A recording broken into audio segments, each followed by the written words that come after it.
Madzibaba Ozemwa 1 kana kuti Ozemwa first. Tinokushingamidzai pachirongwa chedu kana pachi branch run kuZFM. Aiwa tinotenda. Madzibaba, takanzwa nyaya dzenyu dzakawanda kwazvo mukuburukidza nekunamata kwenyu nechitendero chenyu kuti munobatsira vanhu muno muZimbabwe.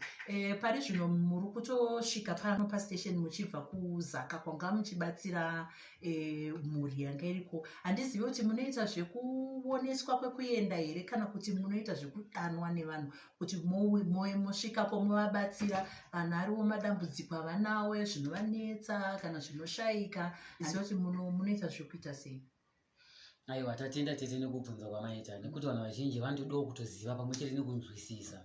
Ini mashandiro andinoita handifambire munhu nekuti pane mumwe woti dambudziko rake ari kurida kana anoziva kuti acharigadzirisa sei. Saka handiendi kunomumanikidza kuti ndiye ndinomubatsira. Asi koziva mumwe woti anonditi aiwa Madzibaba, ini ndanetseka nedambudziko iri, ndinokumbira kuti mundigadzirisei. Aiwa ndinokufambira.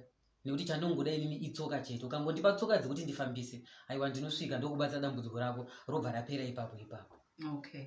Saka pane nyaya iri kutaurwa panapa paWhatsApp apa. Iri kunzi pane musha wamakaenda imimi makasvika makanodzura n'anga. N'anga iyi zviri kunzi imimi vanhu vari kufungidzira kuti ndimi makauya makanoiisa ipapo. Tinoda kunatsojekerwa kuti kana muchibatsira vanhu munoshandisa chitendero chipi chaizvo nekuti vanhu vakawanda vanenge vasiri kunatsonzwisisa pamumire. Zvakanaka.